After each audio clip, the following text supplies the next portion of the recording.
Hi, this is Nige Rockett for Onslaught, and you're listening to the Brutally Delicious podcast.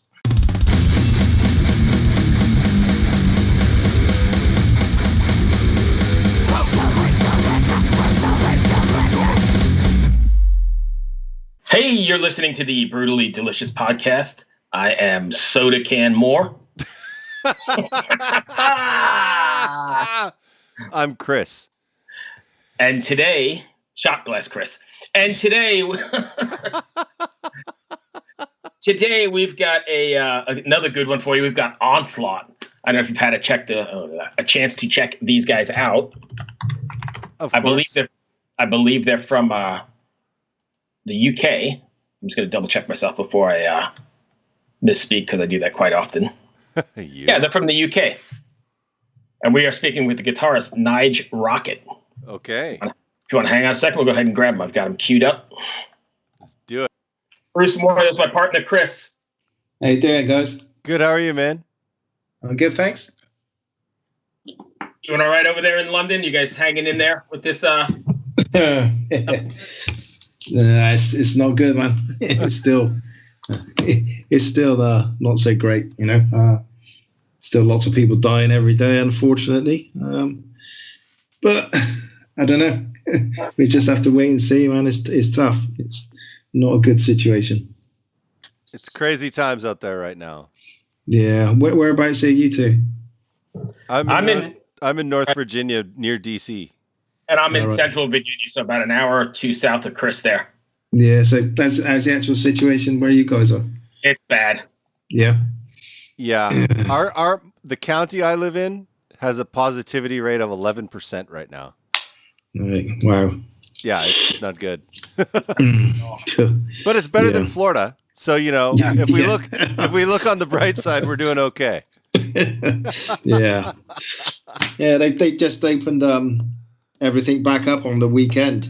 The bars and restaurants and things like that. And they're already starting to close down again. So I don't know where this goes. Pure genius. How is it navigating the new era, being in a band and trying to get music out, and obviously without playing? Yeah, it's kind of been okay, obviously, because we decided to proceed with the album release, unlike many other bands, you know. We kind of looked at the positives rather than the negatives.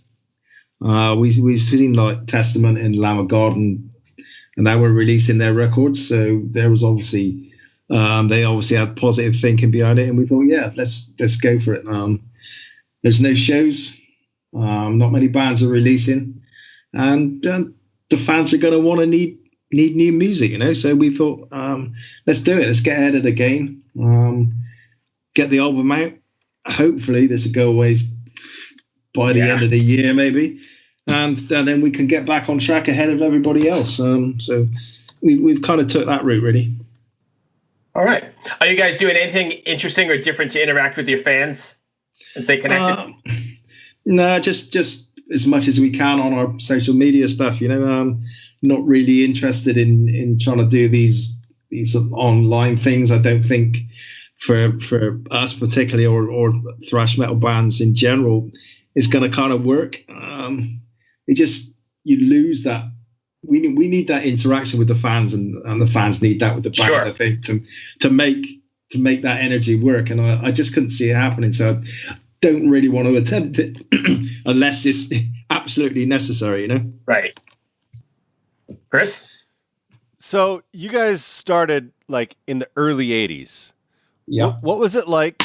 What's it like being a metal band in the 80s compared to what it's like besides COVID? Like if we put COVID aside, compared to now? That's a very good question. If anything, I much more enjoy this time around. Really? Yeah. Obviously, those things are really fresh back then, and super exciting. Obviously, because nobody knew what was going to happen back in those early days. You know. Yeah. But there's so much more scope to do things now. I mean, I think the first time around, we just toured Europe and stuff. But now we've played in over 70 different countries worldwide. So the scope of what we can do and the ease of what we can do things with the communication and stuff like that is just incredible. It's just there on tap for us to be able to go and play all these shows in amazing places to amazing people. And that really wasn't possible the first time around. So it's much more exciting in that kind of a sense, you know, for us. Do you mind me asking, why wasn't it possible? I think, I mean, to start off with, say, for example, with our first album, Power from Hell, it was huge in America and Brazil. So we got specific releases there from license deals and stuff, and it just went mad. But for example, to communicate with anybody in Brazil, because it was all done by kind of just basically airmail.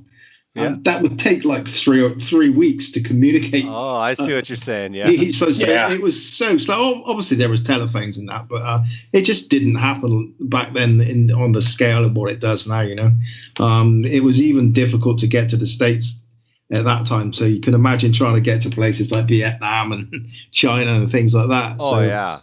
So yeah, the communication just speeds things up. It's just us going to China is no different to going to France or something. What it used to be back in the day, you know. So that's the biggest difference is communication, right, for sure. You know what? I wasn't expecting that answer, because oftentimes people look at their younger years as like the best time of my life, you know, or like it was so much better when I was younger than it is today. And you hear a lot of those answers, but from you, you're like, it's way better right now. You know? I'll be honest, we were pretty young kids at the time, and it just flew by, and it was just a blur. And you didn't realize it was happening, and it was gone. I mean, we were only together for 8 years first time around. And a few years of that, we're kind of pretty shitty at the end. So I've got a lot fonder memories this time around, I must say. Right. As I said. Nice. Okay, here's another one then. Gear from then to gear now. Not a lot of difference, to be honest. The one major factor for me is just the stuff like the Kemper preamps and stuff, which we use. But in terms of everything else, I'm still playing the same guitars as I did in the 80s, you know. Oh, cool. I got 4 Charvel guitars.